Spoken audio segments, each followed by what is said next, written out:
I want to welcome you guys here today for our training session for the North Alabama Voter Rights Restoration Coalition. And this is the second rainy Saturday that we've all gotten together. So I appreciate your coming out. And last month it was a big monsoon that came in right when we got here. So my name is Kathy Jones, and I'm with the League of Women Voters here in the Tennessee Valley, and we're so fortunate today to have a really fantastic program. We've got Blair from the Campaign Legal Center, and Jonathan Barry Blocker, who is, I guess you've worked for Legal Services of Alabama, and now with the Southern Poverty Law Center, and he's up here today to talk to us about what his lessons learned, as well as they're going to teach us how to do clinics. And then later, I'm hoping we're going to get some discussion on the Alaport system, a little bit more of showing you how to get into the system. And then at the end, I'm going to talk about the voter. One of the things we really want to do is if we can get folks to apply to register to vote, I'm going to just step you through the online registration form as well as the hard copy, just kind of some helping you when you help other people do that, what to look for, and what the registrar tells me is where she sees a lot of errors. So with that being said, I guess which one of you wants to get started first? Blair? Started, yeah. Okay. Well, I will. Thank you so much, Kathy. Well, I'm so happy you all are out here today, and that there's such a good group of committed folks who want to work on this issue. As some broad context, you probably know that the state passed a new law last summer that's likely to re-enfranchise tens of thousands, if not hundreds of thousands of people who had either lost or thought that they had lost their voting rights in the past. And that's why this is such an important moment for a concerted effort to get the word out about the new law, get people's rights restored, and get them registered to vote. So we've got a big opportunity here, and I'm really glad you all are here to work on it. So the goals of my presentation are going to be twofold. First, I want to give you just a little bit of background on the law and sort of how it's developed over the course of history in Alabama. And then I want to tell you, I want to go step by step through what you would do if you're helping someone with a conviction figure out if they have lost their voting rights and if they can get them restored. So that goal is to get you all to the point where you feel comfortable helping someone who has a conviction go through this process. Does that sound good? Yes. Cool. And then after I go, Jonathan's going to talk more about how to hold a clinic, so how to scale up that one-on-one interaction. Okay? All right. So again, my name is Blair. I'm a Skadden Fellow at the Campaign Legal Center. And I'm going to tell you a little bit more about why I'm here. You can probably hear by my voice that I'm not from Alabama. Did anyone already figure that out? Cool. I started saying y'all instead of you guys, and that's helped a little. But then I poured myself a glass of unsweetened tea earlier, and now I'm busted. So everyone knows that I'm not from Alabama. I also chose the Dunkin' Donuts over the Krispy Kreme, which I was told was also a giveaway. But so I'm from DC, and Campaign Legal Center is actually based in DC. But we got involved with this law because we're representing 9 people around the state, as well as an organization called Greater Birmingham Ministries, that are suing the state to try to overturn this law because we believe it's unconstitutional. And I'll tell you a little bit more about why we think it's unconstitutional. I'll also just give you some context on why we think it's unfair, broadly speaking. So felon disenfranchisement is, the broad category of laws that takes away people's right to vote when they have a conviction. There are over 6.5 million people across the country who are disenfranchised because of felon disenfranchisement. A lot of those are in southern states, and a lot of the laws in the southern states date back to Jim Crow constitutional conventions in those states. So some context around Alabama's law. It was passed in 1901 at a Jim Crow constitutional convention, This convention was called for the explicit purpose of enshrining white supremacy in the state. They said that openly. It's on the legislative record. And one of the ways they wanted to do that was to attack African Americans' voting rights. And a big way to do that was to pass a law that said that people who had convictions couldn't vote, and then to make up all these criminal statutes that were intended to capture people of color within them. So black people were getting sent to prison, getting swept up in the criminal justice system for all kinds of made-up crimes, like gathering in groups of 10 or more, or getting a job without their former plantation master's permission. And that, coupled with this law that said that people who had convictions couldn't vote, was a really economic way for the state to disenfranchise black people. So that's the root of this law. Now, over the years, that law has stayed more or less the same. It was challenged in 1985 in a case that went all the way to the Supreme Court, where the Supreme Court found that the law was intentionally discriminatory. But that didn't wipe away the whole law. What that has ended up doing is taking away the provision that disenfranchised people because of misdemeanors. The provision that takes away people's rights because of felony convictions has more or less stayed the same. And when the legislators at that constitutional convention wrote this law, like I said, they were trying to maximize its discriminatory impact. So the way they did that was by making it very vague. They said that people who have who've been convicted of crimes of moral turpitude, have you guys heard this phrase before? Crimes of moral turpitude would lose their right to vote. But the state didn't define what that meant, which means that individual county registrars could decide what was a crime of moral turpitude or not. And that has been the case up until last summer. Last summer, the state passed a new law that defines the list of crimes of moral turpitude. And I'm going to tell you more about that. But the thing to know about that is that by virtue of there now being a list, even though we don't think that the list makes a lot of sense, by virtue of there being a list, it means that there's a lot of stuff that's not on the list. And that's why people are going to be able to get their right to vote back. So I normally have a video, but instead I'm going to email it out to you, because we don't have internet today. But there's a 13-minute video that dives deeper into the history of this law, and I really encourage you all to watch it, so I'll make sure you know where to find it. But before this new law was passed in last summer of 2017, these were the estimates of how Alabama's felon disenfranchisement scheme was affecting people across the state. So over 286,000 people were disenfranchised in 2006. That's nearly 8% of the total state population. This is not an uncommon problem for people to have. And a little over half of those people were African American, totaling more than 15% of the total state African American population.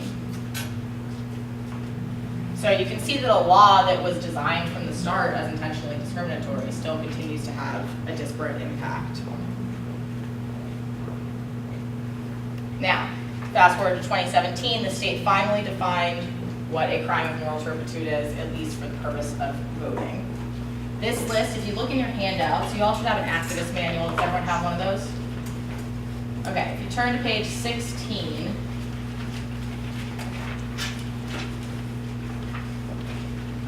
and so the pages in the back aren't numbered because a lot of them are forms that you want to send to the state, so you guys can photocopy those without there being a little number on the bottom. But you're looking for a page that looks like a flow chart, and then on the back of that is the list of crimes of moral turpitude.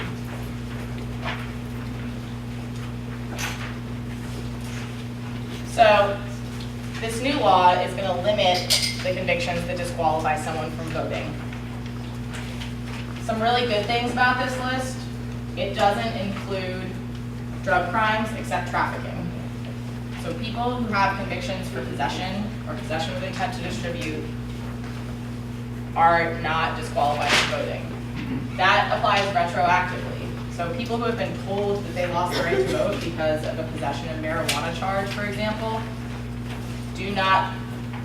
have not lost the right to vote. So they can just register. That's a really good thing. That's going to re-enfranchise a lot of people. Another good thing about the list is that it doesn't include a lot of third-degree convictions. For example, burglary third is not on the list. That's a common conviction. And crimes that were prosecuted under the Youthful Offender statute. So you're going to find that a lot of young people who thought that they had lost their voting rights actually retain their voting rights. Some things that are a little illogical, to say it gently, about the list are that it doesn't include a lot of white-collar crimes. So you guys remember, do you guys know who Mike Hubbard is?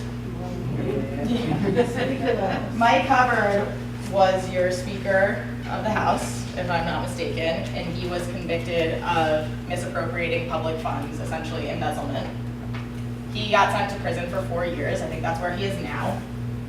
Mike Hubbard retains the right to vote because embezzlement is not on the list of crimes of moral turpitude. Another thing that's not on the list is voter fraud. I personally don't think that voter fraud is a thing that happens. That's not just my opinion, that's the facts. But it is certainly something that's illegal, and that's not on the list. So again, you see that a law that was designed to be discriminatory from the start continues to have discriminatory aspects even as it's been amended. So the list isn't great. We're going to continue to challenge the list. And this is also something that you guys can think about, putting pressure on the state to narrow the list. But it's a step in the right direction because it likely re-enfranchises tens of thousands by low estimates and hundreds of thousands by high estimates.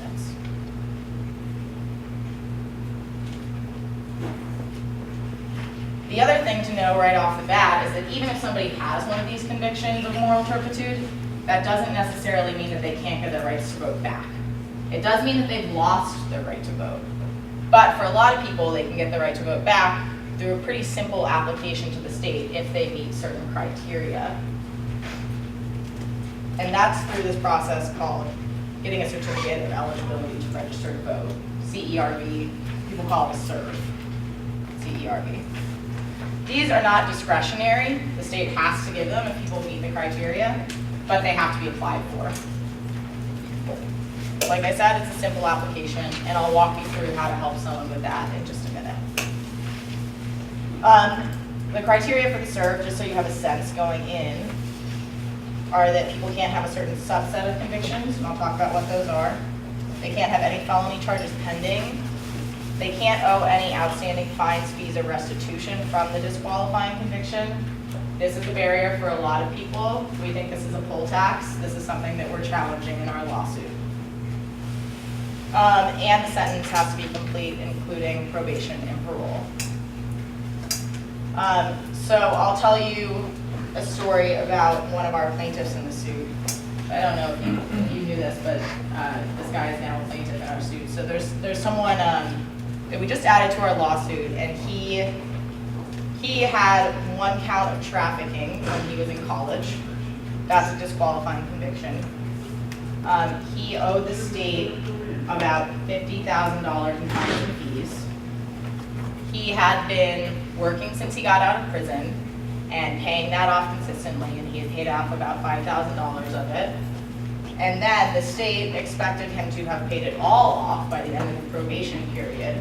So when his probation ended, the state levied a 30% late fee. So now he's back above where he started, even though he'd been consistently paying those off. We think that's a poll tax, and that's something that we think is unconstitutional. So more to come on that, but as it stands now, this is the way the law is. Okay, I'll pause for a minute and see if folks have questions about the history of the law, just sort of the context of how we got to this place, and I might kick some of them over to Jonathan because he knows it. But do folks have questions about what I've talked about so far?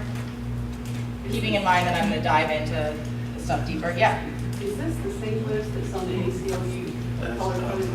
So the ACLU has broken it down in a little bit of a different way. That's the list from the statute. That's everything that there is there. The ACLU's list, is cool because it breaks it out into, it sort of tells you right off the bat what people's paths are gonna be based on their conviction. Whereas I use this list as sort of like a first step to say, if your conviction's not on this list, you can go ahead and register to vote. If it is, we gotta ask a couple more questions. Does that make sense? Yeah, so the red, the The ones red. where you gotta have, you aren't gonna get your rights back, or those you. Those are the ones that you have to get a pardon They're for, all or that you can't get a pardon for. rolled up into this list. They're rolled up into that list. Okay. The ACLU, I think, smartly took off some of the ones that are really rare, like possession of a biological weapon. That's the complete list. Other questions? Okay. So if you open up your activist manual, there's 3 ways you can follow along with this component depending on how you best learn or think through things. The one that works best for me is the flow chart. That's on page 15. Another way to go through it is the intake log, which is a couple pages before that, page 13. Or if you like to read like full text, and the beginning of the activist manual, everything is written out step by step following this presentation. So choose your journey. We're all going to be getting to the same place. You said the last one was. The last one is just if you start at the beginning after the introduction, it's all written out with a lot of details, step by step. Okay? So pick your way to follow along. If you don't know, I recommend the flow chart. Did everyone find it? Okay. So, step 1. You're helping someone, let's say you're doing clinic, somebody comes in and they have a conviction and they want to figure out pre-step 1, you're going to want to start taking down their information, and there's a sample intake log in the manual that some of you are looking at. But you're going to want to, get their name, get their address, and get their date of birth, because that's going to be important for following up on some of the steps. So that's right off the bat. Next thing you're going to want to do is figure out what their convictions are. So you can ask them. If there's someone in your clinic who has access to Alloport, which is the state criminal database, you can look it up there. Or if they don't know and you don't have access to Alloport, you can call me and I can help out. And I've also trained 10 people in my office who can help out. So if it's during business hours, you can definitely get someone. And our phone number is the footer of all the pages in the front of the manual. So go ahead and call and say you need help on Alloport. Okay, some things to note about the list. If you look in the upper right-hand corner of the list of disqualifying convictions, there's a bunch of them that start with possession. Those are not possession of drugs. Those are not drug crimes. They're like possession of a biological weapon. It's unlikely you're going to find someone who has that. But this is important to note because sometimes if people don't really want to, like if I'm canvassing and people don't really want to get deep into their talking about their convictions, I'll just show them the list and ask them if their conviction is on there. And sometimes folks will read possession and get discouraged and not read through the whole thing. So make sure you point that out to people. You're unlikely to come across someone who has that upper right corner set of convictions. Another thing to note is that remember that some people were wrongly told that they can't vote. Like some people got things in the mail that said that they couldn't vote, and that's based on old law. So sometimes people are going to be a little bit incredulous when you tell them that they can actually just register. I promise you that this list is definitive.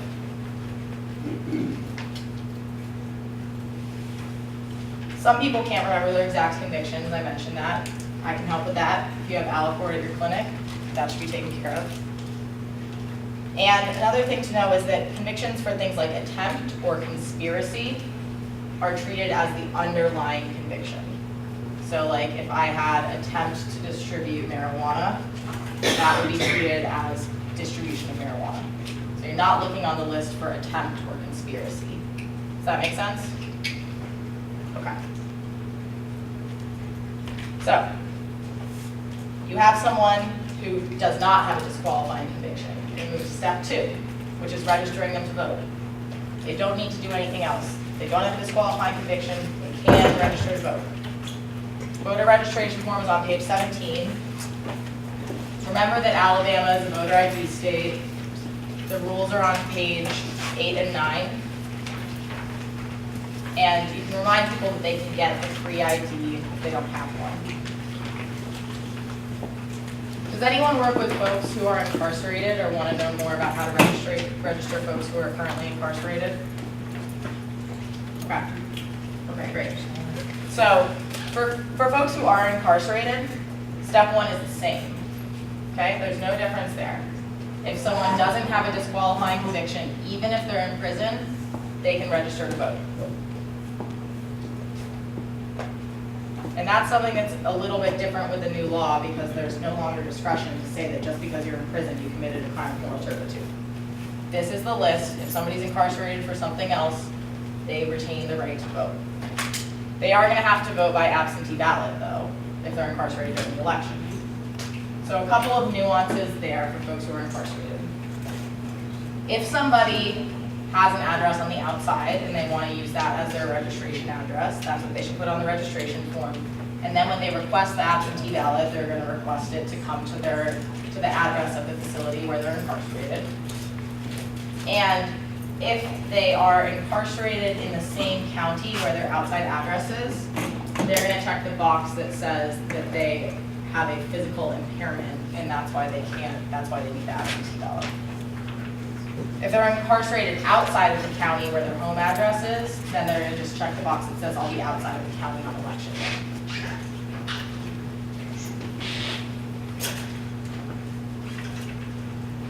So that's registering people to vote. Questions on those? If people, yeah, go ahead. Okay, that first one you said if they were in the same county as their physical address, Yeah. they would check right off. So they're going to check the box. If you look on page 19, look at the absentee ballot request. You have to give a reason why you're requesting the absentee ballot. And the one that they're going to check is, I think it's like the second one down. It says I have a physical impairment, something like that. Okay. If you're working with someone who no longer has an address on the outside, that's okay to use the facility's address on the registration form. Obviously, they would also request that the absentee ballot be sent there, and then they're just going to check the box that says that they have a physical impairment. Physical illness or. Physical illness, thank you. Okay. Questions on voter registration? I think Kathy's going to go through the form as well a little bit later. If a person is in a halfway house or a drug rehabilitation, is that considered a legal address for the voting? Yeah. A halfway house or rehab Where they reside. facility? Where they lay their head down is where they have a right to vote. Yep. Your domicile is where you go to sleep at night, so you or whatever you go to sleep. Yep, and people who don't have addresses also retain the right to vote. They just need somewhere to send they just need somewhere to say that their address is, and they can also describe where they generally are on the voter registration form. Okay, so if you have someone who doesn't have a disqualifying conviction, you register them to vote, they're good to go. But back to step 1, if you do have someone who has a disqualifying conviction, you're going to want to go to step 3.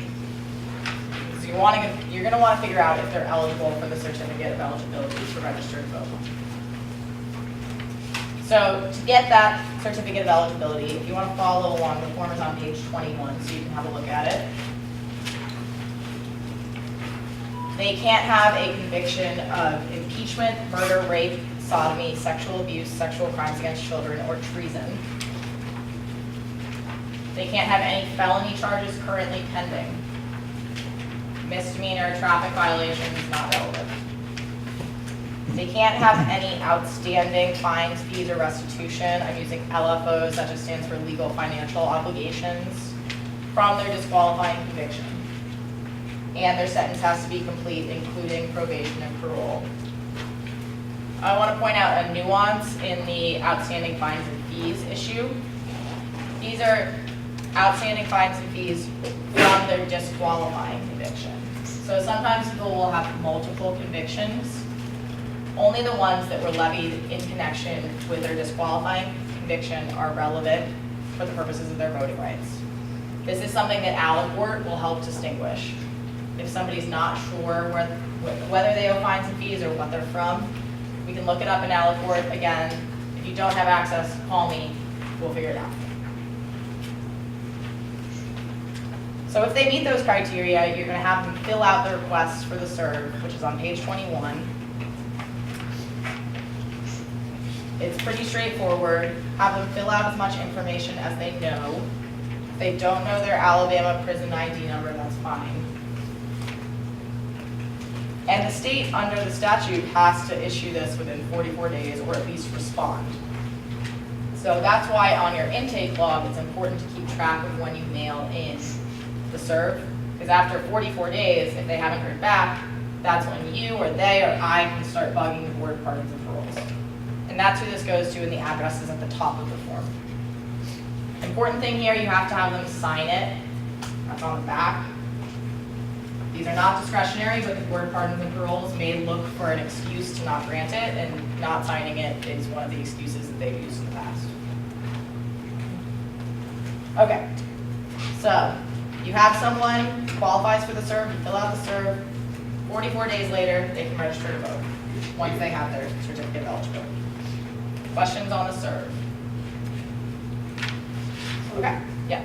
I was gonna ask you, if I just pick this form up, those criteria are not on the form, so I guess you just gotta know that certain things, they're on the red list. Yeah, On the so- ACLU that you know you can. I think it's the yellow list on ACLU, right? Yellow is Sir. one, Yeah. that's the ones.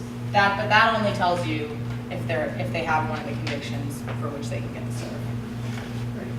And then no felony charges currently pending, that means that they're not waiting for, but if they have not, if they're, haven't been convicted, if they didn't have any other convictions, but you knew they had a pending, there would be. So if they haven't been, if you're asking if they haven't been convicted, they're charged with a felony, but they haven't been convicted, and that's the only thing that's on their record, then they haven't lost their right to vote because they haven't been convicted of anything. But in this case, they have a record and there's nothing else that's outstanding. Right, as long as they don't have any felony charges currently pending, so that haven't been resolved, that criteria is met. So no prior convictions. You don't have to worry about that. Prior convictions you do. You only worry about the prior convictions that are disqualifying, right? So if they have a non-disqualifying conviction, that's not relevant to the serve. But if they have multiple disqualifying convictions, you have to make sure that they meet the criteria for all of them. But didn't you just say that one of the distinctions was that if they had priors, they couldn't be pending ones? That we just look at. Have a record. What I think I heard was that if they have no record and that they've got accepted as one thing that they haven't been completely convicted on, then they have not lost their right to vote. Right, well, because losing your right to vote only comes from a conviction. But if they do have a record that is in the yellow part of that ACLU form, then they also need to not have any other. Right, that's when the felony convictions, or the felony charges pending matters. And it doesn't matter what the felony pending is. Right. Okay. What about that form there? I'm not sure where you would put the sentence complete, including probation and parole, or do you make notes on the form? You're gonna note that in the intake log. Okay. You wouldn't be filling this out unless their sentence is complete. You don't fill this form out unless they meet the criteria. And the worksheet, the intake log, helps you to track whether they meet the criteria. Okay. These are good questions. Yep. Would they have to show the serve to anybody when they go to register to vote? Do they have to provide it? Jonathan, you might know more about that than I do. So far, no, because you can register online to vote. The reason you need to get the serve is just in case your local board of registrar, Secretary of State wants to purge you or challenge you, the citizen needs to be able to have that certificate of eligibility to register to vote. So that is their clear, so to speak, your green card, if you will. So that's why they need to have it, and that's why we prefer they go ahead and get that documentation before attempting to register. Because then, depending on when they decide to register, if they get pushed back, they may miss the deadline to be able to participate in the election. Can I ask a question? Do they have to have a certain waiting period? Because, say someone's coming off of probation or being released from prison, there was like a 45, I believe 45-day waiting period before a person can apply to get their voting rights, kind of like. I'm not aware of that. The only 44 days, the process for the BPP answering your serve application. Once you are off supervision or not in prison, you're good to go as far as applying and getting the process A lot of people that we see Mhm. that are on probation, before the law was passed, they've been telling us they have to wait 45 days to apply to get their voting rights Because I'm reinstated. guessing it took them that long to update the out part. Maybe. Then they told us the other part, they have to wait 72 days, this is just part 2, to apply for the pardon from the state of Alabama. Yeah, I haven't seen that in the statute or the code. I just want, so, once they, I say, complete their either probation or parole or whatever, and they qualify to get the voting rights, they can do it soon as they complete the sentence. Yeah, I'm that's, guessing you need to check and make sure there's not a rule, administrative rule. no, I checked the rules. I haven't seen that in the rules. Thank you. Yeah, but if that happens, track it and let us know, because I think that would, they'd be violating your own rules. Other questions? Okay, so let's say you have someone who meets all the criteria except that they owe outstanding fines and fees. Our named plaintiff in our lawsuit owes $44,000 in fines and fees. She's crunched the numbers, she earns $10 an hour, she can afford to pay $50 a week. It would take her 74 years to pay off her fines and fees. So this is an absolute barrier to her. So what can those folks do? Well, there's nothing that they can do that the state has to follow through on, but one thing that they can ask for, and this is in the Board of Pardons and Paroles rules, is that people can request that the Board of Pardons and Paroles remit, lower or wipe away their fines and fees. This is totally discretionary, and it's also standardless. So there's no way to know if the Board of Pardons and Paroles is going to do this. And you should be really straightforward with people and telling them that, so that they're not hoping for a good result. But sometimes people still just, they want to express to the Board of Pardons and Paroles why they think these fines and fees are unjust, and there is an outlet for that. So you're going to have them fill out a form requesting the remission of their fines and fees. This looks just like the serve form. They ask for almost all the same information. It's on, I think it's right after the serve form in your manual. And the only additional thing is that they have to list out the fines and fees on the back, and that they have to write out a statement of the reasons why they think it would be just for the Board of Pardons and Paroles to remit their fines and fees. Usually people have a pretty good sense of why they think it would be just to do that. If you find someone in this situation, again, look carefully to make sure that these fines and fees are related to their disqualifying conviction. That's important. Use Alicourt or me. And again, it's totally discretionary. We don't know if they're going to grant it or not. They don't even have to respond. But sometimes people just want to do it. So they can. Questions on that?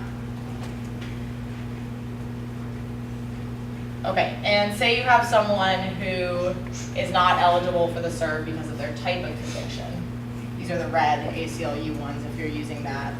Or if you're looking at the flow chart or the intake chart, it's that smaller list, impeachment, murder, rape, etc. For those, they would have to get a pardon to restore their political rights. The pardons process is a lot more involved than the serve process. There's usually a hearing, there's an investigation. It's also discretionary, so there's no way to know if it's gonna be granted or not. And you should tell them that. But if they wanna do it, you can go ahead and help them get started. And the easiest way to start that, I think, is by calling the Board of Pardons and Paroles and just saying, you know, here's my information, I wanna start the pardons process. They ask for the same information that's on the serve and the fines and fees one. People who were convicted of treason, impeachment, or if there's been a death sentence imposed but not commuted, are not eligible to seek a pardon, at least not this way. I just found out what impeachment is, by the way, in case you're wondering, because I didn't know. People kept asking me, and I'm like, oh. It's just another type of treason, apparently. So, you're unlikely to find someone in that scenario. That's what Nixon did, but, Well, that's being impeached, right? Yeah, so you're guilty. yeah. So that was what was messing me up, is that they weren't getting, you know, they were being impeached, they didn't commit impeachment. But it's a old English common law. So what is it? Oh, that's all I learned. It basically means the same thing as treason. I don't know what the difference is. Okay. So, we've got all that. We've got a couple practice scenarios. Some of you saw these earlier, so no cheating. So why don't folks on this side of the room work on Larry's? And this side, work on Jonathan's. Oh. You don't know my story now. Okay, how we doing? We getting all figured out? Your side's done? All right, the smart side is done. Yeah. Well done, team. Well done, team. Yeah, I mean, you also have Jonathan, so. All right, let's bring it back in. Okay, so can someone tell me about Larry's case? Who's got Larry? Yes. I think Larry had to pay his money. Walk me through step by step. Why do you think that? Yeah, so go step by step. Remember what the first step is? Who knows what the first step is? Do they have a disqualifying conviction? Okay, so does Larry have a disqualifying conviction? We were wondering whether intent and attempt are the same thing. No. So, That's clearly says Well, we may have the intent, same thing. Right. which is not on the list of disqualified. Yes, that's right. That's not a disqualifying conviction. And so therefore, So what does that mean? He's just gonna register to vote. His fines and fees aren't gonna matter because he doesn't have a disqualifying conviction, And he could have voted 5 years ago. depending on his registrar. Oh, but they just changed the. Right. But wouldn't that big write up in the paper that said that it seemed like I saw a write up in Yes, that article was wrong. Yeah, you know about that, right? There was an article in Alabama.com that misleadingly made it Yeah. seem like people had to pay off their fines and fees before they could. Correct. Yeah, Yeah. that was wrong. John Merrill. Yeah. So I understand why you thought that, because I saw that article, it was incorrect and it was misleading, and that reporter, I think, did issue a correction at some point, but, yeah. What's the difference between traffic and possession? They're different, they're just different convictions, they're different statutory numbers. Okay, so we okay on Larry? So, the disqualifying conviction has got to have the word trafficking. Yeah, the disqualifying conviction will be trafficking. If there's any confusion, you can also look at the statute number, which is listed in Aliquot. And in the back of your manual, all the disqualifying convictions are listed by statute number. So if you're confused about it, check there. One example of that, there is a conviction called theft by deception, which is another name for property, theft of property 1. Okay? Yeah. So the intent, it's tricky. So when they say intent to distribute, That's the name of the conviction. that's a conviction, Yeah, that's, the name of the conviction is intent to distribute. but he didn't sell it, he just the intent. Is that what you're saying? Yeah, it's like if you possess a certain amount of a control, I'm not a criminal lawyer, so my understanding is if you possess a certain amount of a controlled substance, they infer that you were intending to sell it. Or if you have a package and you need to. Right, or if it's packaged in a way that looks like you were gonna sell it. If you're carrying around marijuana in baggies. Little baggies. So attempt might be that you tried to sell it to an undercover policeman. You were not successful in Attempt selling will- it, yeah. but, yeah. So attempt will also be the name of the conviction. Yeah. It'll say attempt to distribute a controlled substance. Are you saying You can't attempt to instead of intent? Is Yeah, that the word? this is Intent. This is intent to, possession with intent to distribute a controlled substance is the name of the conviction. As opposed to attempt? Is Yeah. that what yours? Yes, so attempt, let's say attempted murder is just treated like murder. Does that clarify that? Sorry for picking one that's kind of. Okay, got that. Okay, all right, let's talk about Jonathan. Who figured out Jonathan's case? Can someone tell me what Jonathan can do? Team, who wants to talk about my life? I saw a hand. Yeah, listen. Okay, He needs to fill out the cert. walk me through it step by step. Okay, so theft of property 1 is on the list, on the qualified list. But he served his time for that and he's paid up all the fees for that. So what is it, Burglary 3. that doesn't count, that's not on the list, so that just doesn't count at all, we don't pay any attention to What about that? that. The pending charge is misdemeanor, so that doesn't count, it's only felony charges that we have to worry about, so he just fills out a cert, waits for the cert, registers. Yep, did everybody get that one? Yeah. Okay. So you're sort of just following along the disqualifying conviction, and you can disregard information about the non-disqualifying conviction. Right? Okay, well, I'm about to turn it over to Jonathan. I apologize for being slow. Yeah. The pending conviction, the Pending charge, yeah. felony charge. It's not a felony, it's a Any misdemeanor. felony charge. Yeah. Sorry? The pending felony charge can be any preventable, any variance.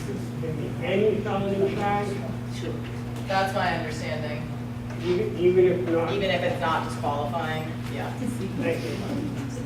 Okay. So before I turn it over to Jonathan, I want to get you guys started on brainstorming. So we're going to talk after Jonathan talks you through how to do a clinic. We're going to talk about what are the ways we can get the word out about this new law and how to get people their voting rights restored. So I want you to think about this in sort of like 3 big realms. There's the direct services, helping people directly. Those are going to be like clinics, canvassing, anything where you're having one-on-one interactions with folks who need the services. One thing I do want to talk a little bit about is phone banking purged voter lists. So under federal law, when registrars purge people from the voting rolls, they have to keep records of who they've purged and why.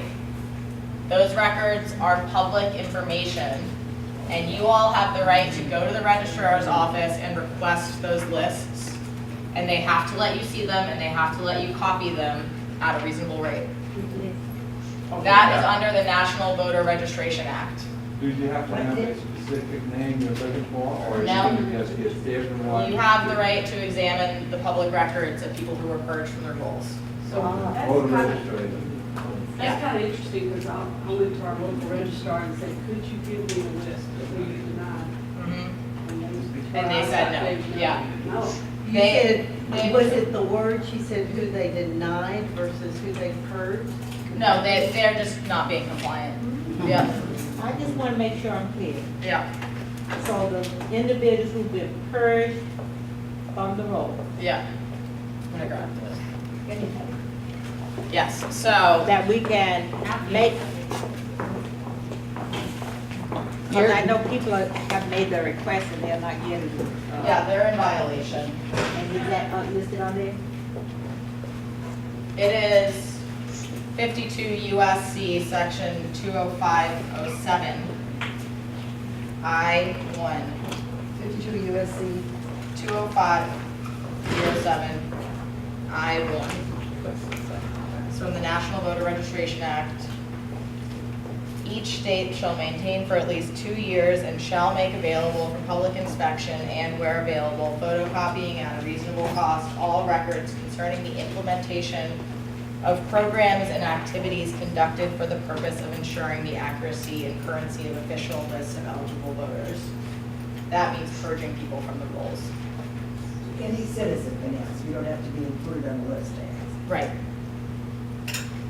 That you're reading from. Is there another one of those Yes, printouts that's back where- there? Yeah, I unfortunately I only made like 5 copies of these, but there's And the time limit I heard of that was within 2 years. within 2 years. So there's a window of opportunity right now where you can get lists of people who were purged before the new law went into effect. And that's my point. If you get those lists, there are going to be a lot of people on there who were purged who are actually eligible to vote under the new law. And if you get those lists, I can go through them and match them with Aliport and figure out who's actually eligible, and then we can call them and tell them.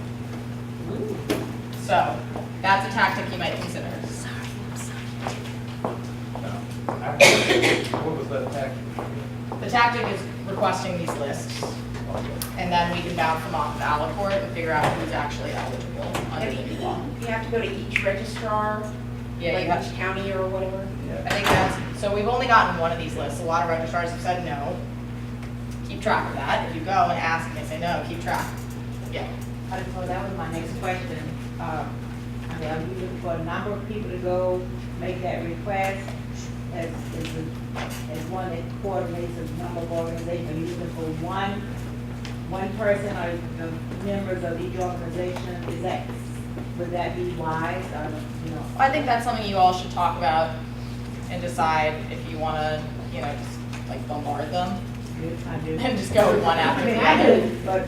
And you know what? Honestly, you might have a better shot of getting it than the average Keep citizen. going, is that what you're saying? Yeah. Right, I'm just saying, making a request that everybody that represents an organization, I certainly would make a request, but I'm just saying in terms of organization, it creates Yeah. gives us the data that we need to say that what we're not doing. That they're not complying. Well, I'll tell you, I've had a few times where they've said something that I knew was not right, and I called the Secretary of State's office Yeah. and say, hey, I'm being told this, and they said, well, let me get back with her. And so it's kind of almost like I think they're doing what they're told, and it's like sometimes you've got to get the person that they answer to give them directly. Yeah. I don't want to spend too much time talking about this particular tactic, but I'm happy to discuss it in more detail with folks who are really interested. Yeah. I got one of these question. Yeah. I guess that would be considered an inactive vote. Right. Someone who has been purged from the list. Yeah. I mean, and they're going to be considered disqualified, is I think what they call it. But it is part of the same, if you're thinking about like, states that are starting to purge people who don't vote, it's part of the same law that they're using. Anyway, let's talk more about that later. All right, so I just want you guys thinking about what are the ways that you can reach people who are affected and need these services. What groups do you want to train who also have reach and can help reach those folks? Or like, for example, are there organizations that are nonpartisan that are going out and doing voter registration canvassing?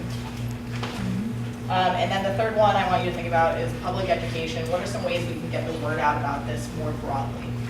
And we're going to have breakout groups about that a little bit later.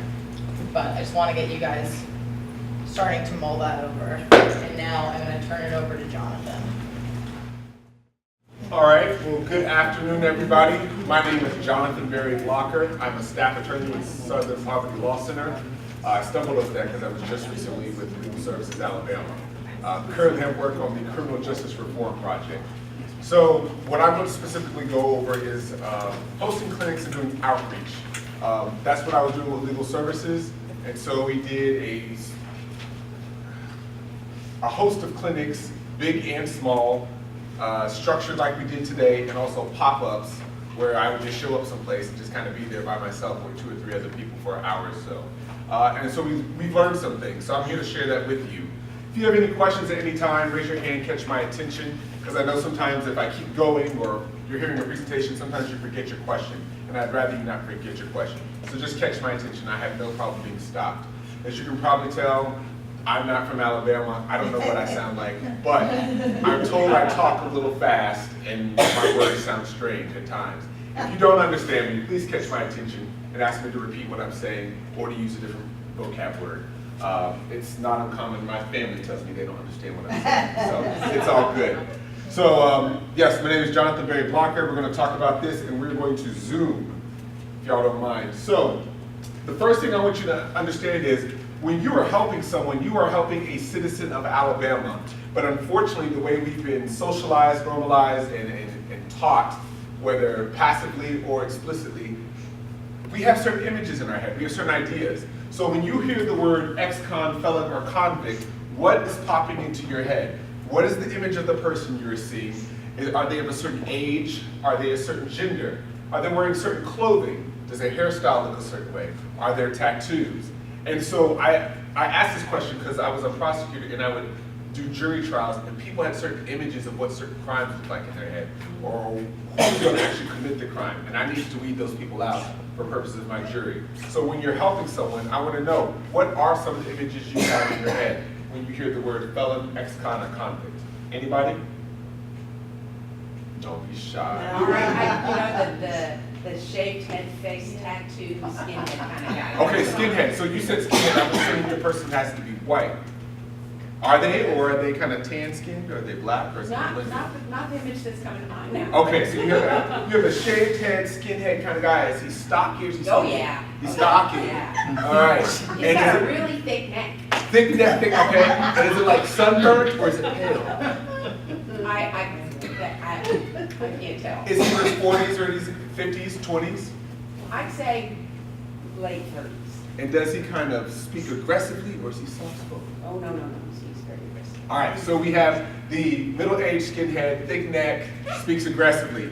Another image. I am thinking in Alabama that a lot would be thinking black male, may or may not be in a relationship, probably been somebody who has, not held a lot of jobs, has not been responsible in that respect of, taking care of himself the conventional legal ways.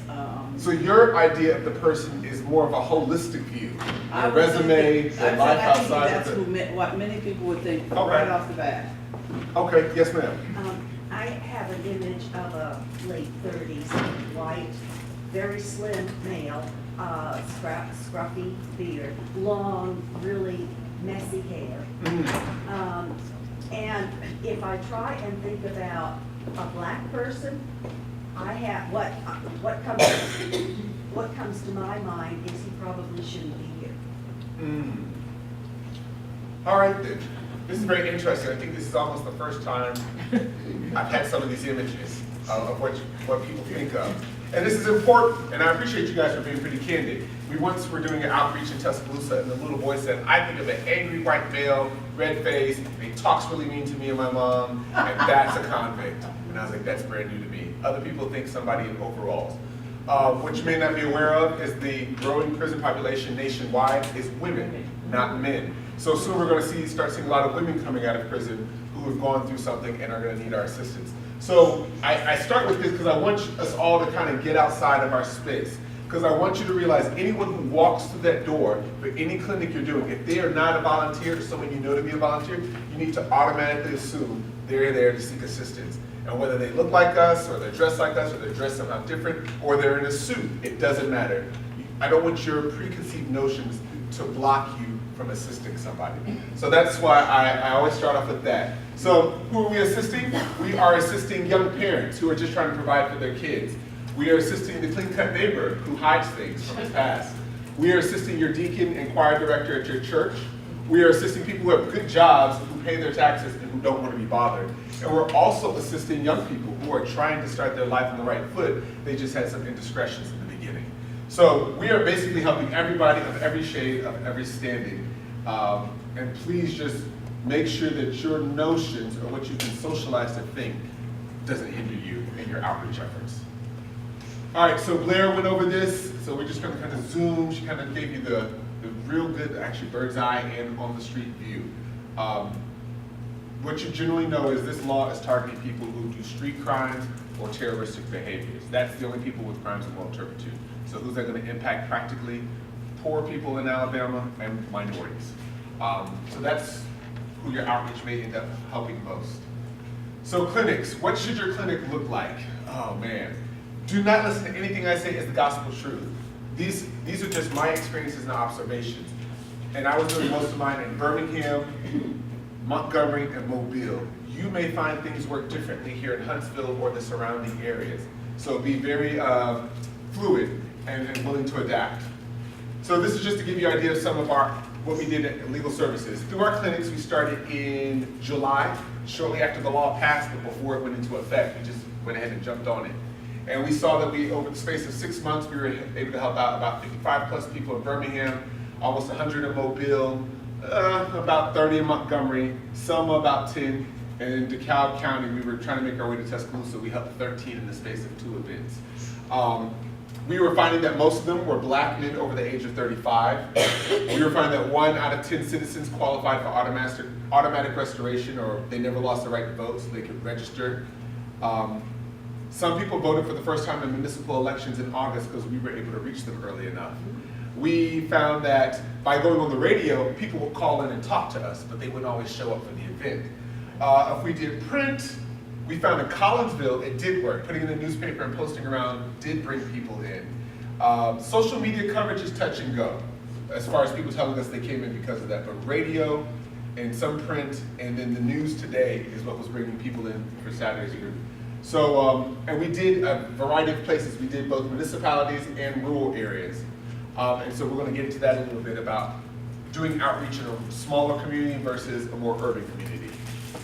All right, so this is Blair's chart about basically how things are flowing. So this is one way to just picture the information and how you want to structure your event. When someone's coming in, figure out if there's someone who's going to need to, you have to sit down with and do a thorough examination, or is it someone you can automatically register to vote? And I'm going to be quite candid with you guys. When I was in legal services, we were not allowed by rules of Congress and our bylaws to do voter registration while doing restoration. So this concept of doing both at the same time is a bit jarring for me right now, so I may stumble over that idea or how to structure. So the way Blair has structured things is so that you're able to do both activities in one space. So my presentation, if I seem to be stumbling or not as comfortable with expressing those ideas to you, it's only because my experience is I could only do one thing in one narrow lane. But this is one way to imagine how to approach the problem when engaging with everybody. So what are your goals when you're doing the clinic? You want to create a pathway for political reintegration for everybody. So every citizen deserves to vote, and you want them to be aware that they can make it in time for the municipal or statewide elections in their area. You want to also set up your clinic so that you can determine what level of assistance is needed. Not everybody needs to go and figure out a pardon. Not everybody needs to serve. Some people can register to vote right then and there. So you want to structure it so that people can get in and get out. And you want to efficiently assist them. I find that, because sometimes, as you've heard today, it's a lot of information. It seems like such a simple law, but when you put it in practice, there's all these steps and considerations. It's just like, ah. So when you have volunteers, no one has time to really study it. So you want to make everything bite-sized. My experience has been, if you give people a very discrete, simple role, You are solely to check off this box and then pass them on to the next person to check off the next box. That makes everybody feel comfortable, makes everybody feel engaged. And what we were finding in Birmingham was we were getting tons of people who wanted to volunteer, but we may only get 6 citizens coming in the space of 3 hours who want to help. So if I took all those 30 volunteers and trained them how to do everything, and that's all they did, most of the people weren't going to do anything. So I gave them bite-sized roles, and then everyone got to contribute to someone's restoration. And it's also to minimize bottlenecks. Sometimes you'll have a flood of people come in at once, and other times they'll string in along the way. So I was raised in Florida. I worked at a theme park. We don't like bottlenecks in our long lines. So you try to give people distractions or ways to make them feel like they don't want to leave. They're invested in the process and they want to continue down the line until they can get on the roller coaster. All right, so mold to your physical location or settings. Churches like this with a big fellowship hall, you can spread out, you have tons of space. People can have one-on-one stations to talk to a volunteer. Today we were at a community center that was much smaller, so it was a bit more intimate, which means that you had to watch the tone of your voice, how loudly you spoke, and be aware that they weren't going to have as much privacy, so just be a bit more circumspect. I told you about stations. I think it increases efficiency and keeps us from losing people. I like the whole cafeteria worker Chipotle setup. Everyone does one discrete job. All right, so how does it look in practice? Yeah, I didn't want to hit y'all with the same transition every time. What you're going to want to do is greet citizens when they walk in. You're going to want to analyze their background, and then you want to confirm what they're doing. So it's important that we greet people because you have to understand if you have not been through the criminal justice system or helped someone through the system or been related to someone or touched by someone in the system, the criminal justice system here in this country is very dehumanizing. You're reduced to a number, a charge, an offense, an episode in your life, a scary impact. And so that's how you're treated. You're not a person, you're a defendant. And you're processed and then you're levied all these fines and fees. It's just like, it's depressing. So when people have gone through all that, they serve time, especially in this state, it's very punitive. When you've gone through all that and now you're out and you can't get a job, you can't live where you want to live, you're going to be a little touchy, you may be a little anxious, you may be a little mistrustful. So when people come in, they may have a little trepidation, like who are you? Who are you to help me? So we want to greet them warmly. Welcome, come on in. Hey, great to see you. My name is Jonathan. Shake their hand, look them in the eye, engage with them as a person, let them know what they went through is not them. It was just an episode, it was just a time. But you're in a safe space and we are here to help and restore you. What you also want to do when you're a greeter or whoever's doing this is get a sense of who's coming in. So I'd like to have people sign a sign-in sheet that says their name, how they heard about our outreach, so we can track what's the most effective way of reaching people, and what community are they from. We found in Birmingham when we first did our first event, most of the people weren't even from Jefferson County. They were from surrounding counties, and they heard it on the radio. So we weren't even reaching the people we thought we were. So I like to do that just to track information, see how effective we're being, what kind of genders we're helping out. So yes, that's what the greeter will do. I also think it's important that people feel like you're knowledgeable, or at least that you're willing to figure out something on their behalf. So if someone comes in and they have a question and you're not sure, go ask somebody who's another volunteer who may know. Or if they don't know and you don't know, tell them, hey, let me get your name and number and write down your question and we'll get back to you. Let people know that you are here to answer all their questions, or as much as you can, and that you're not just here to process them again through a system. And then just direct them to the next station or however you've decided to organize things. So this is a worksheet Blair created in her toolkit, and it's a way to track. This is what I think you should keep at the end of each of your clinics. It's going to say who helped the person, what organization you're with. You get their basic contact information. And at the end of the day, if you're trying to do statistics, you're able to see what level of assistance they needed. Did they need a server? Did they need a partner? Had they fully paid? Were they able to fully register? What I think is missing sometimes when we talk about this is the government here is not really trying to track this information for impact purposes. So it's incumbent upon us, common citizens, to gather this information and share it amongst each other, okay? Because everybody on the news or in the neighborhood or even the government wants to know, well, how many people are you helping? Well, I don't know, you're not paying me to do this. But we need to track it and take it upon ourselves. So this sheet allows us to do that and start having an idea of how many people need pardons, how many people need serves, or how many people can register to vote automatically. All right, so when you're analyzing someone's background, what I really find important is people are coming in, they're coming in kind of cold, they're a little nervous, and they're going to sit down, and they don't know what to expect. So I want people to get warmed up. So I want you to talk to them. Your entire process should involve them, okay? Your system. So when you sit down with, let's say, Jennifer Sanders. Jennifer Sanders sits down and you say, welcome Jennifer, my name is Jonathan. We're gonna go over your process today. We're gonna talk about your background, your criminal background, and get a sense of what's gonna keep you from voting and what isn't, and what steps you're gonna need to take. So I'm gonna ask you some questions first. What's your name? Do you go by any aliases? That's the other thing. Ask them if they go by an alias, okay? Sometimes alias is a made-up name like Sneaky Pete, and other times it's someone misspelled their name in the system. They used one letter versus other, and sometimes they actually snatch somebody's name.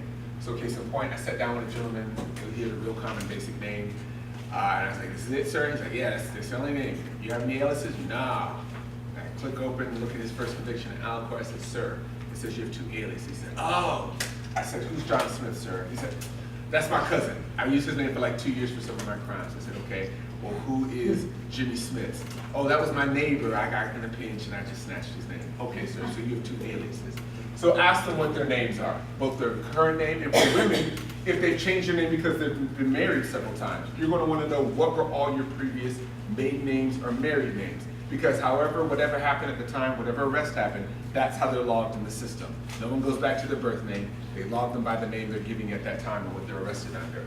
And sometimes the courts catch that and they'll cross-reference the data and you can find that, and other times they can't.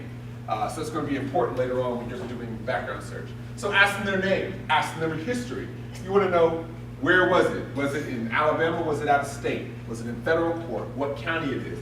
Get them to tell you. Sometimes they will remember completely what they went through, and sometimes they won't. Sometimes they remember what they were arrested as, but that's not what they were convicted of. Sometimes they remember what they pled to, but it's not what they were arrested. Or sometimes they only remember there was one count, the burglary, first degree, but they forget there was a theft of property, first degree, there was a something else and a something else, and it was all one case. And we want to know all those counts that they pled or were convicted of. So you ask them these things. Now, they may not remember it completely, and they may not remember it accurately. They think the conviction happened in '98, and it actually happened in 2002. But the point is to get them talking to you, to get them involved, get them to warm up and actually trust you, okay? So again, you want to determine what happened in state courts, what happened in any federal court, even islands, Puerto Rico, Guam, Palau, and you want to know, or territories, Native American courts. What this law did was it authorized the Board of Pardon and Parole and the Secretary of State to make up their own rules on how to help people get restored. So these rules can change from day to day, okay? And once we started this process and we brought up issues to the Board of Pardon and Parole, they started adjusting their rules and their process.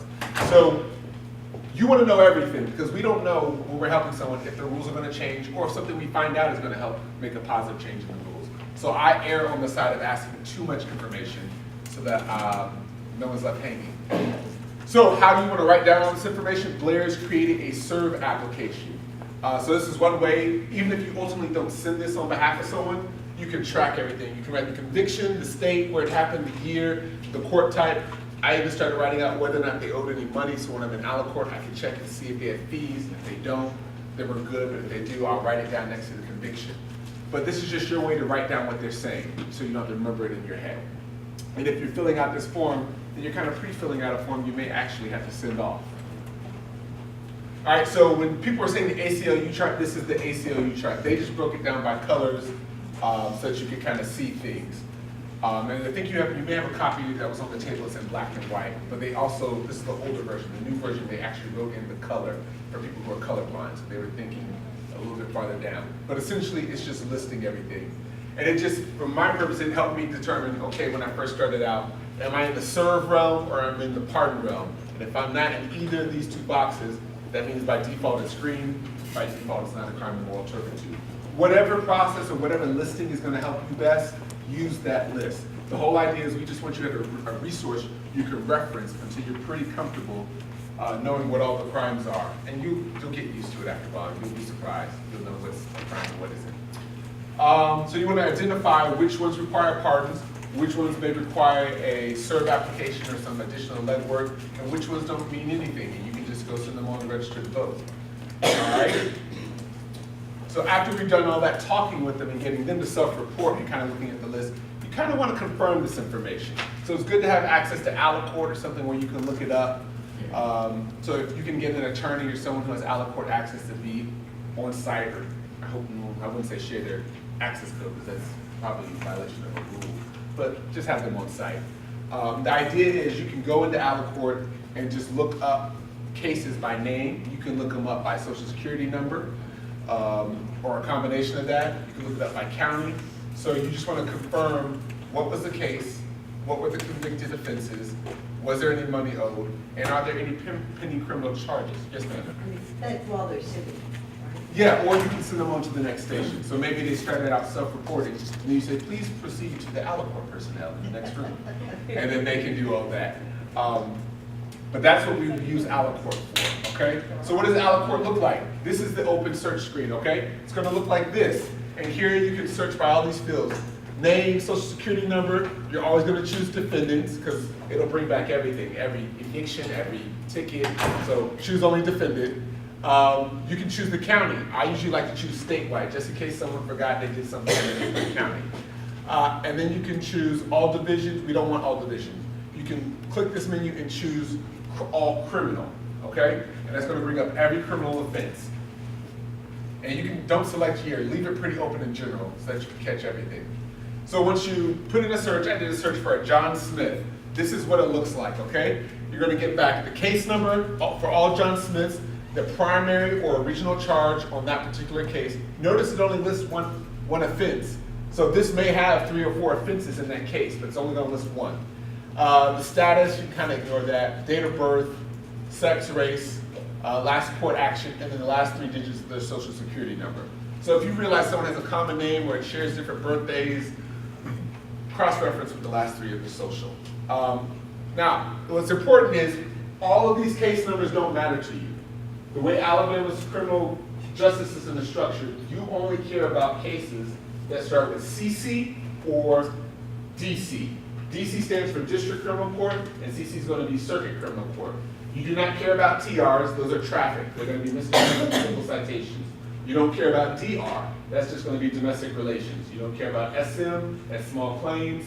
You only care about CCs and DCs, because those are the only 2 types of court where a felony charge may happen. You may find that all their DCs end up being misdemeanors, and that's fine. Sometimes you'll find a felony in there. So DCs and CCs are what you're checking for. Sometimes their names are misspelled. Remember I said you can have aliases because someone misspelled your name. So that's a starting point, but then you want to check and see was the date of birth matching. Sometimes the date of birth was typed in the wrong way, either at the arrest or at the court setting. So it may be off by a day or a year. So then you also want to confirm with the social security number. You want to be very thorough. In the end, you want to catch everything you can to see, did I find and confirm everything they told me, and did I find stuff that they didn't tell me? And so this was a search using this person's primary name. I will then go to searches using the alias, okay?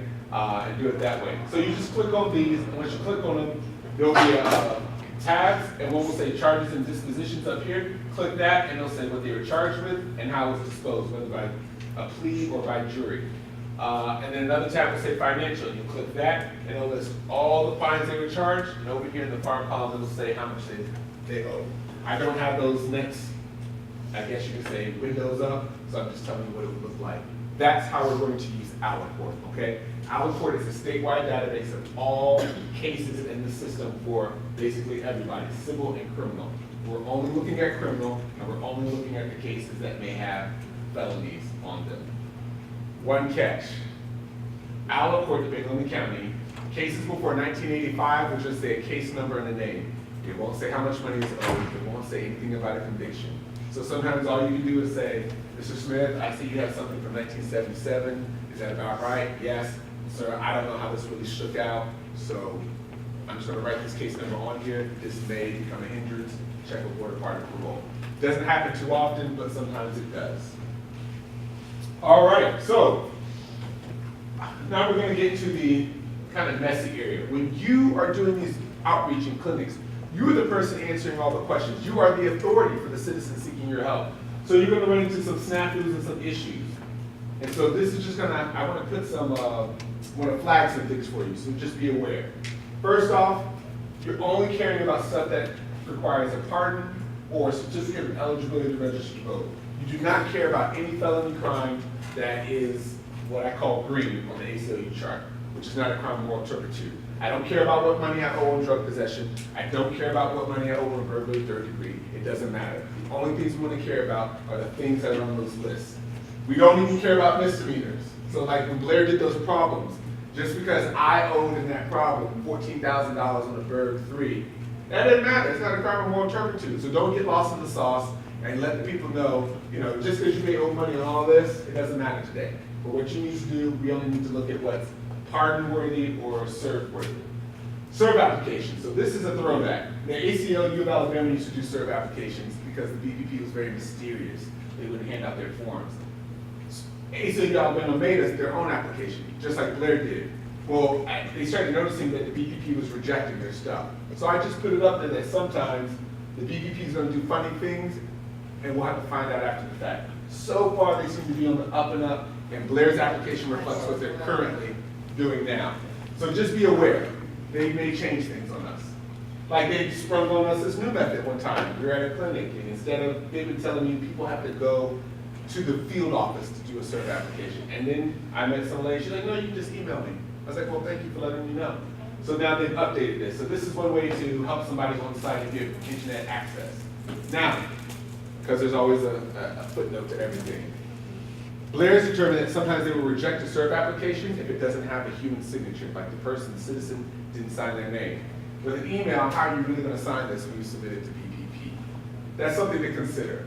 Do you want to do something quick, or do you want to be thorough and have them go mail it in or hand it in person? It's up to you. I helped 2 people do it by email. I never got any pushbacks yet, but then again, the people didn't call me to say that there was a delay in their process or that they've been rejected. So I don't know if the emailed information worked as smoothly as I would like. Yes, sir? Sign it, scan it, and send it to them. Yeah, you can take a picture with your phone. Yes, I'm technologically challenged, so I try not to be too advanced with what I'm doing with my technology. If I can just access the internet and email, that's about it. I fight with, scanners and fax machines, so, taking pictures and all that, it's a show, just don't know. So, if you were more advanced than me, then yes, take a photo of their signature with information and put it all on there. Usually when I do the email thing, I'll print off a copy of the email and physically mail a copy to the person I help. So that way they have a record of the transmission. And if they have to fight, they can at least say, no, I sent it to you guys. All right, so that's that. Things you need to look at. Blair talked about the drug trafficking thing. So when she told you that they just added a plaintiff, that was somebody we helped at a clinic. He had happened to come in, actually it was a pop-up clinic I did at a barbershop on a Saturday morning at 9 a.m., just me and my wife. And he walked in, he was like, hey, I heard about this, you have to get me some help. Clean cut guy, well dressed. And that's when we found out about that. And I was like, somebody's got to help him. And I met Blair and Danielle, and they said, well, send this information our way. And I sent it, and I am so thankful that they're able to put it on the lawsuit now, because it's literally ridiculous. So also know, when you're doing this outreach, you may come across an issue that this law didn't even think about as far as the restoration process, or the BPP hasn't considered, okay? So one of these is child sex exploitation crimes. On the list, it lists something, think of like to catch a predator, using a phone or a computer to lure a child. That's what I'm saying when I say child sex exploitation. Previously, Alabama kind of had one general offense covering a host of acts of exploitation activities. At the same time they created the Definition of Moral Turpitude Act, they repealed that child exploitation law and replaced it with 5 new laws for 5 distinct behaviors or activities.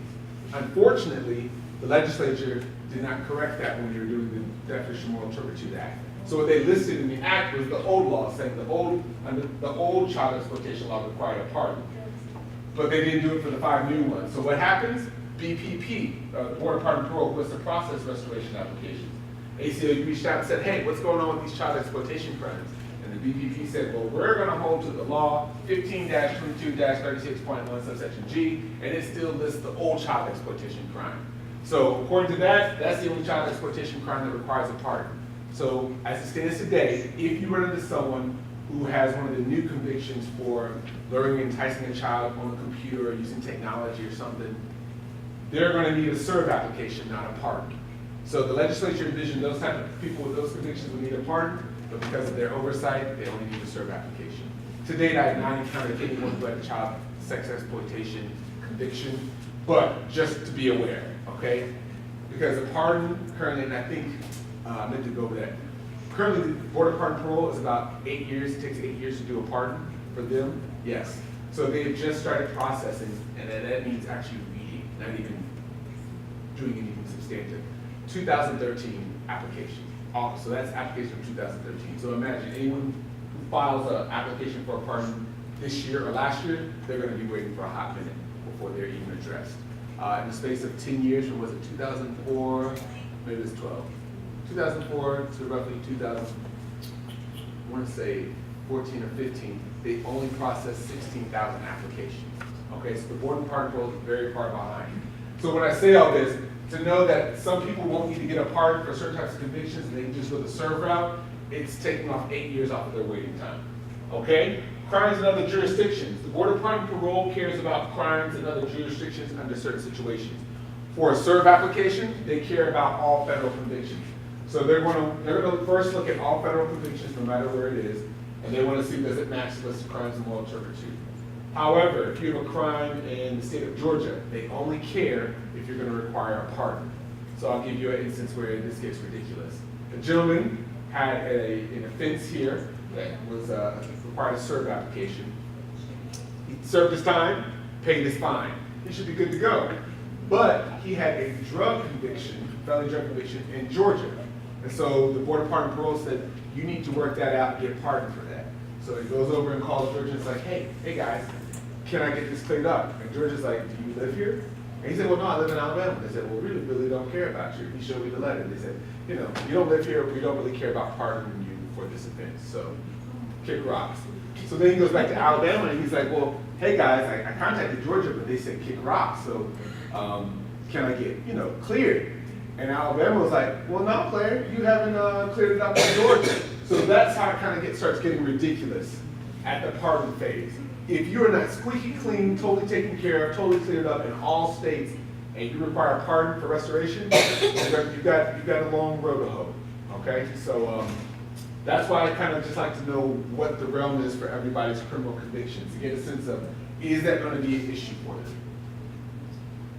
All right, not all criminal degrees matter. For some offenses, only the first or second degree matters.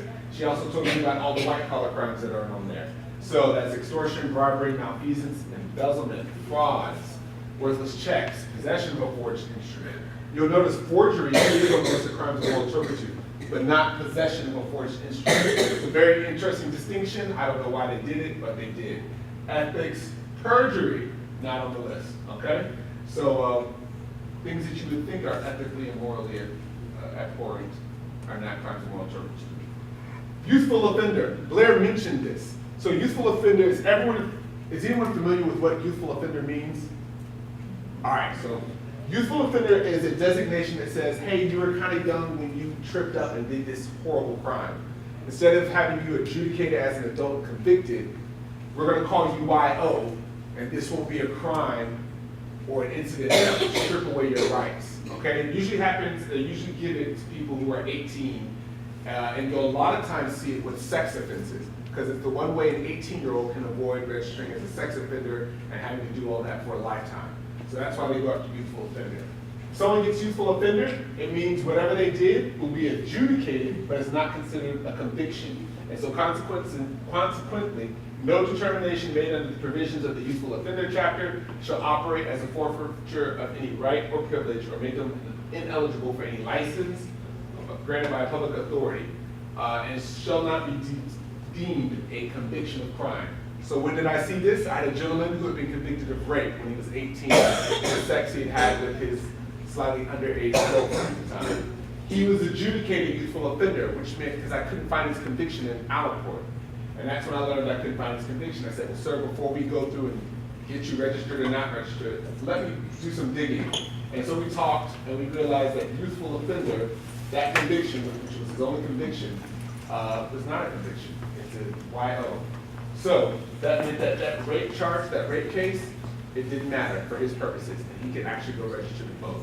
So when you're asking people and asking them about their conviction, and if anything happened around 18, ask them if they remember if it was youthful offender. And if you can't find it in Aliquot, that may mean it was a youthful offender adjudication. Because if it's done as youthful offender, they treat it as a juvenile kind of offense, and therefore it will not show up in Aliquot. Aliquot will not show anything from juvenile court, okay?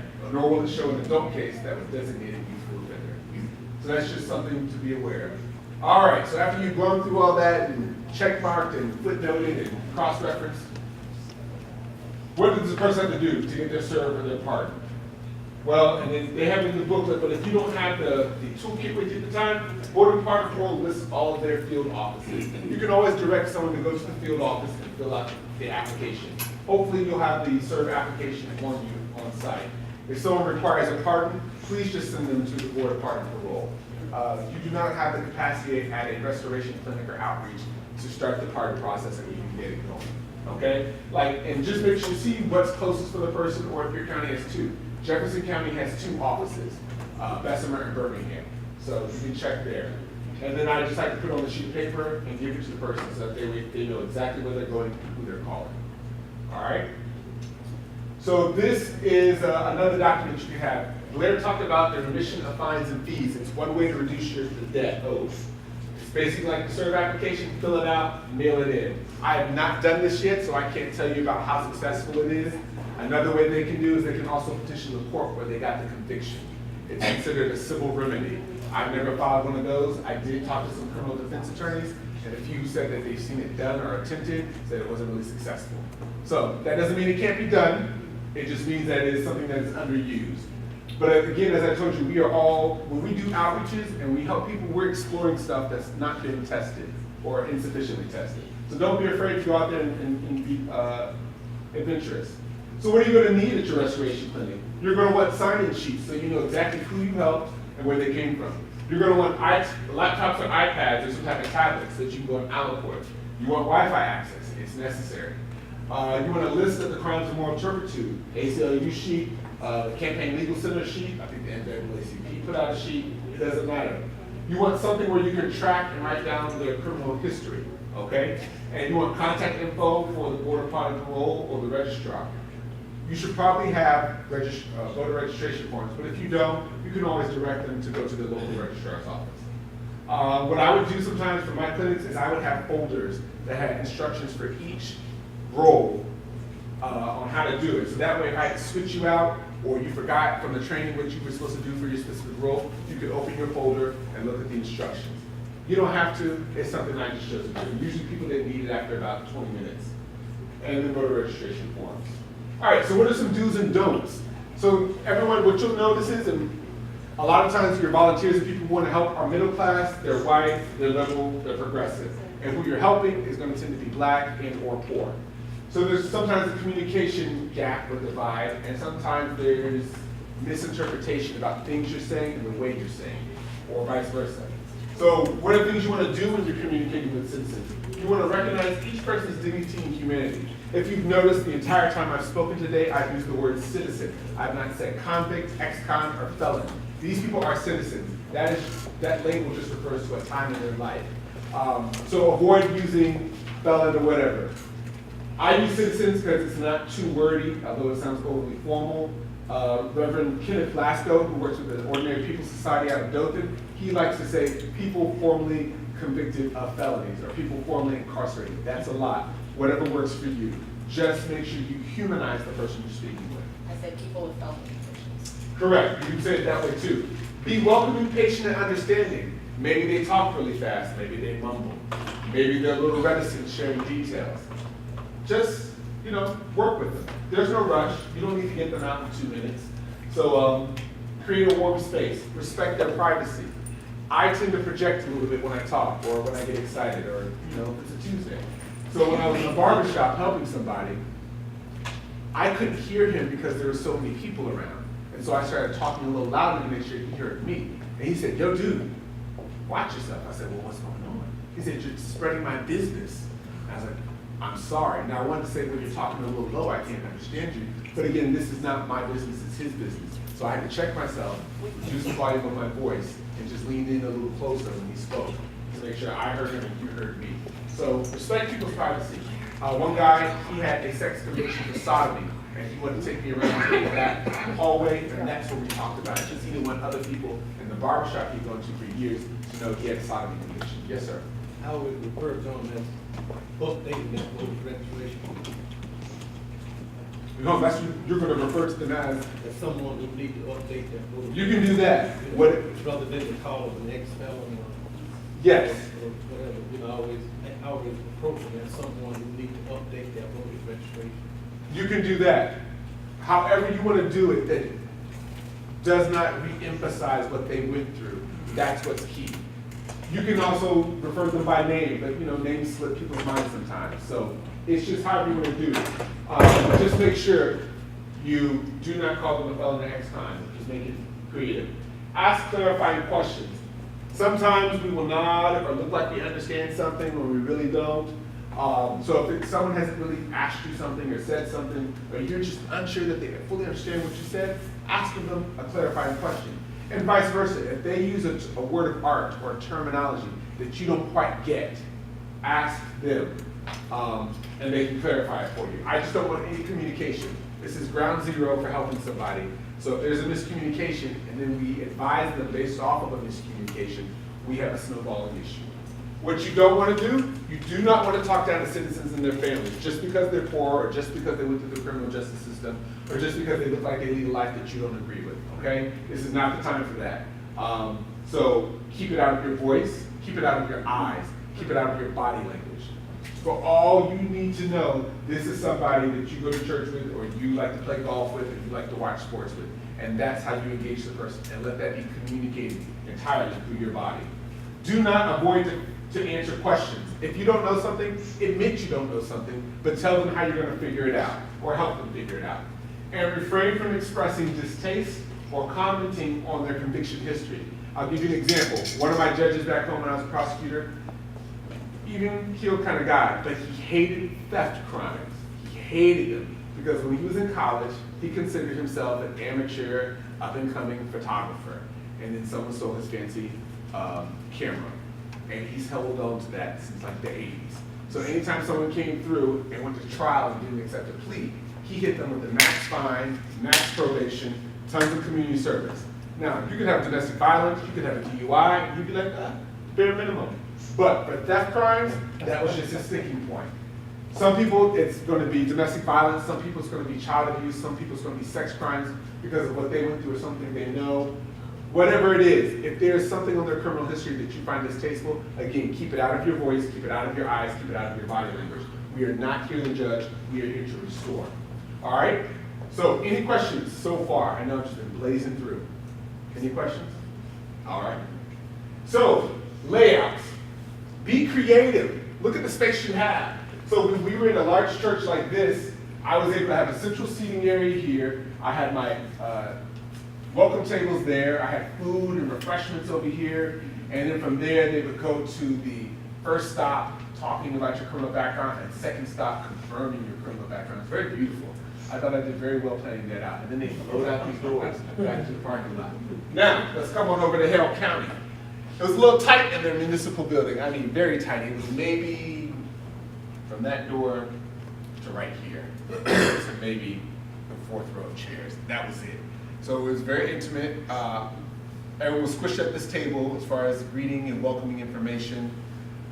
Very tight sitting area. And then I had 3 people at a table, and they did the background check, and then they went and confirmed it on our court. We were all attorneys, so it was able to work out.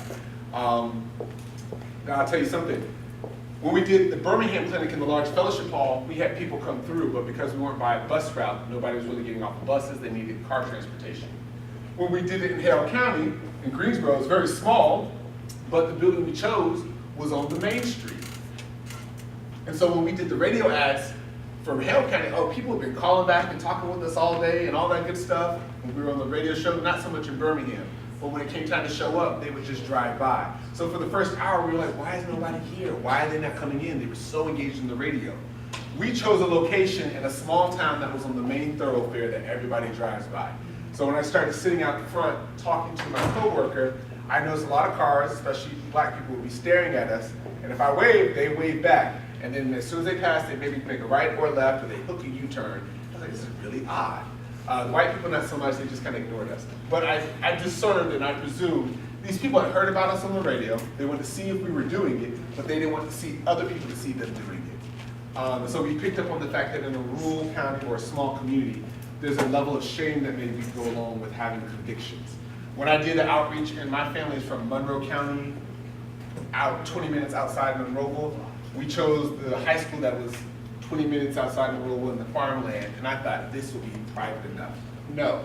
And the volunteers told me when I trained them, they said, no one's gonna come to your event. We still wanna know, we're just gonna have to go door to door and have one-on-one conversations with people. And so the day of my event, I'm sitting there, and my aunts and cousins and whatever walked through to just populate, and they talked to me. A couple of people came through to talk to them. A couple of people came for wills, but no one came for restoration, okay? So know your community that you're helping. All right? If they're a large urban one, they may be okay with coming to a large location because there's some anonymity with driving someplace.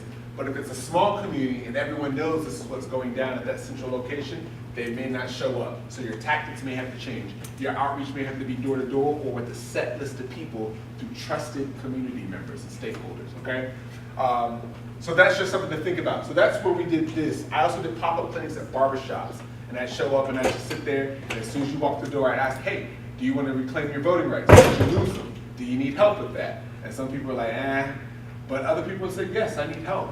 Or one person said, hold on, here's my sister, talk to her, she has an issue. And so then I was talking to people who were in other places and telling them how they could reach me.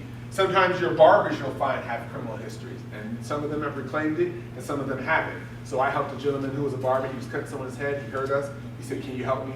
We did it, we got him restored. So be creative with where you go and how you do things. So expanding your reach. They should be in communities and venues where you can reach the citizens of interest. Leave your comfort zones. If your comfort zone is the church, you may have to leave it. If your comfort zone is your side of town, you may have to leave it. If your comfort zone is a city, you may need to leave that. Don't be afraid to step out. Ask around to determine where the citizens are who need our services and how we can help them. And try stuff out. You may fail, okay? Today we had 2 people come in. I think that's a great success. Some people think it's fair, they want more numbers. Well, then try a different way, okay? Don't be afraid to put yourself out there, because we're learning. So this is to give you an idea of who may need our help and where may need our help. This list is from 2016, government collected data, and this is just saying for people purged for felonies, the highest numbers were in Mobile, Montgomery, Houston, and Jefferson counties. All right, that's the number of people they determined based on data in 2016 were purged because of felony history. Those are just the top 4, but this is just, I think, the top 20 I listed. All right, these are raw numbers. Now, but let's look at the percentage of the population, the voting population who was purged. It's different counties. Macon County purged 31% because of a felony. Dale had 25, Washington had 20, Dallas had 20, Covington had 19. So you need to get a sense of where is it going down as far as raw numbers, and where is it going down as far as percentage of the community, because that's going to be important. For the large counties that have raw numbers, that tend to be counties with large black cities. As far as these rural counties, most of these counties have at least a 20% black population, the top 4. So just be aware. Look at it, judge your environment by different means. And sometimes don't totally be focused on whether or not it's a black county or it's black people. When we did Collinsville, almost everyone who came in was a white gentleman who we helped, okay? And one guy came in very ornery, Confederate stickers all over his truck, and here I am in a suit saying, hey sir, how can I help you today? I thought it was not gonna happen. And he was more so concerned about the fact that the government and society was overlooking him as a citizen because of something he did in his past, versus he wasn't caring about my race or his at that point. And so when I told him, I hear you, I've been a part of that system as a prosecutor, I know exactly what you're talking about, and I'm trying to correct that. Let's work on it today. By the end of it, shook my hand, said thank you, sir, and walked on out a happy man. So realize that this law is also impacting the poor, because ultimately Alabama's Constitution is not friendly to anyone who is not rich and white. All right, so where are places you can go? I found greater success at barbershops, shelters, reentry programs, health community service fairs, because people can kind of get mixed in and feel like maybe you think I came here for blood pressure, but I really came for restoration. And Blair had great success at transportation hubs, bus stops, and bus hubs. In Birmingham, they found that at Project Homeless Connect, I don't know if they do that here, but people who came through for Project Homeless Connect, the longest lines after haircuts the longest lines were for legal questions, then came haircuts. All right, so sometimes there are going to be a lot of homeless people. When we did the firehouse shelter in Birmingham over our lunch hour, all those homeless people were dead serious about getting their rights back. They came in, one guy afterwards, he was calling BPP, like, let's figure this out, I don't owe you any money. So sometimes the people you want to help or you can help the most are not the people with the most means or who live in a house or who have a car. We're almost through. I think it's important to track data. So this is a form of report I use at Legal Services. I wanted to know how many men or women I helped, how quickly they came through, what level of assistance. Did it look like anyone needed a pardon? Did anyone need a serve application? Or could they automatically register to vote? Where was the location I was at? What kind of backgrounds of people were I dealing with? Who was my contact at that location? And did they seem receptive? Who are my volunteers? Did I have attorneys? Did I have law students? Did I have non-attorneys? Get a sense of, are you finding yourself with the same types of volunteers? And then just be honest. Were we successful? What was great? How can we improve? And you can share it internally. You don't have to do a report, but I do think it is good to self-reflect and to be honest about how we can be effective in doing this. It's over 250,000 people estimated who have been purged and can't vote. We need to touch all the lives we can, as quickly as we can and as efficiently. So what are some stories to make you feel better about what you're doing, to know that you are having an impact?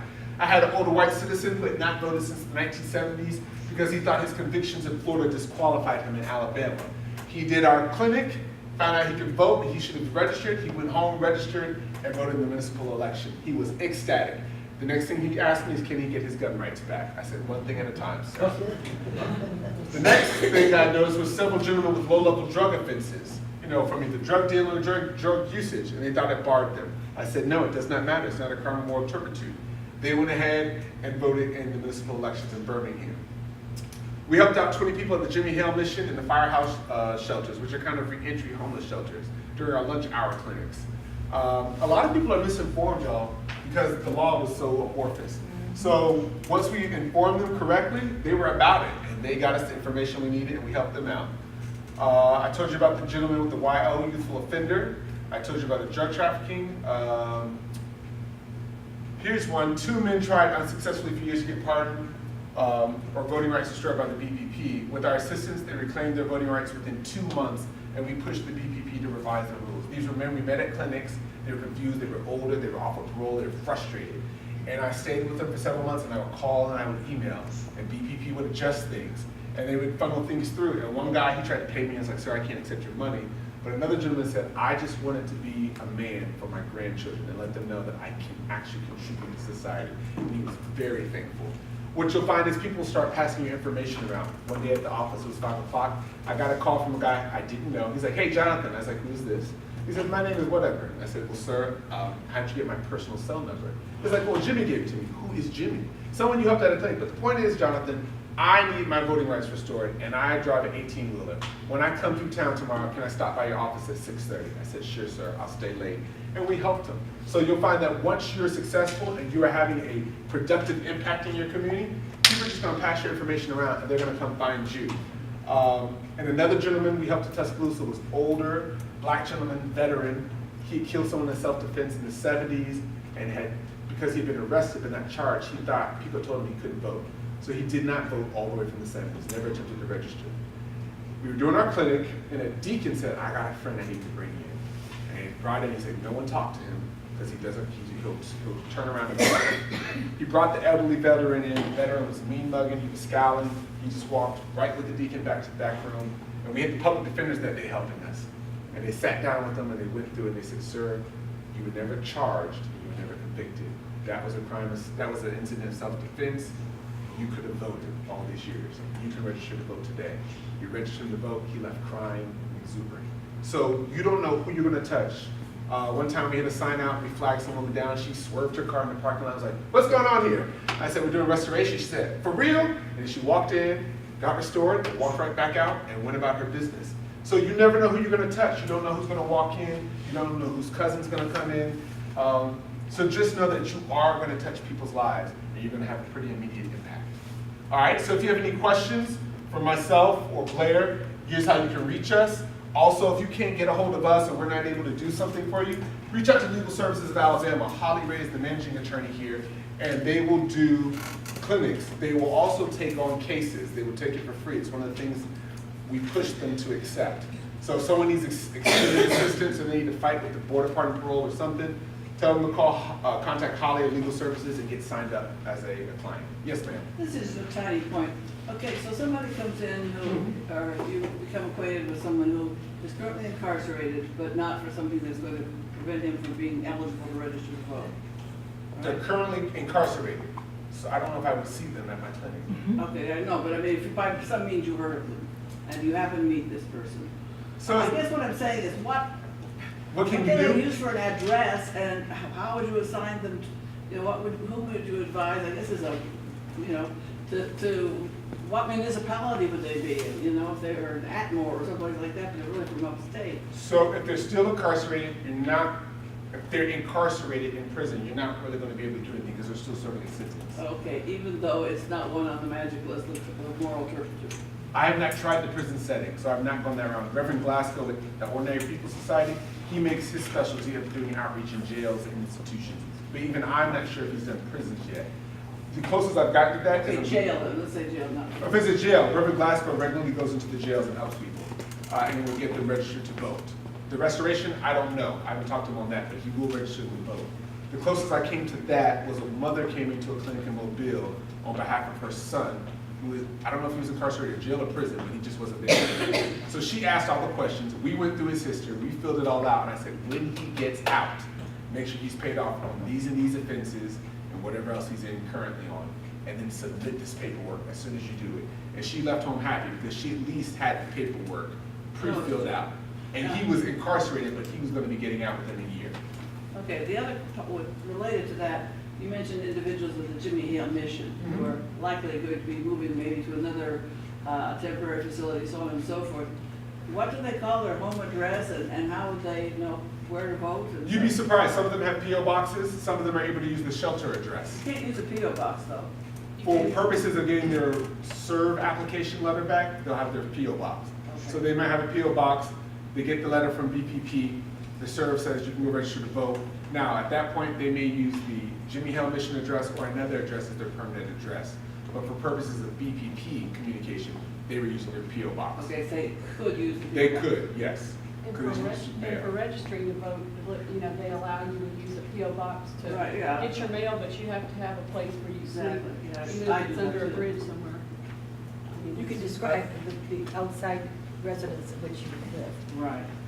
on the voter I've application. done voter registration for homeless people here in Huntsville. Okay. Our clients at First Stop, and they use the First Stop address, just as an example. Okay. All right? So this is what's also important, everybody. When we're doing these outreach and you're doing outreach with other people, ask around. Everyone has expertise and experiences. I don't know everything. I'm just doing this, learning it as the law was created. And so someone may have been doing something for years going on, and they may have some tricks of the trade or some insights that a lawyer or someone else doesn't have. So please don't be afraid to share information. Don't be afraid to ask questions, because we're all learning this as we go. Any other questions? Yes, sir. I know that you showed a list, and you said it was government list, but they have listing of ex-felons that's available to the public. I'm not aware of the list. Alicorn? You were talking about the Alicorn when they showed the cases? You showed the different counties. The purge list, right? Oh, You showed some numbers.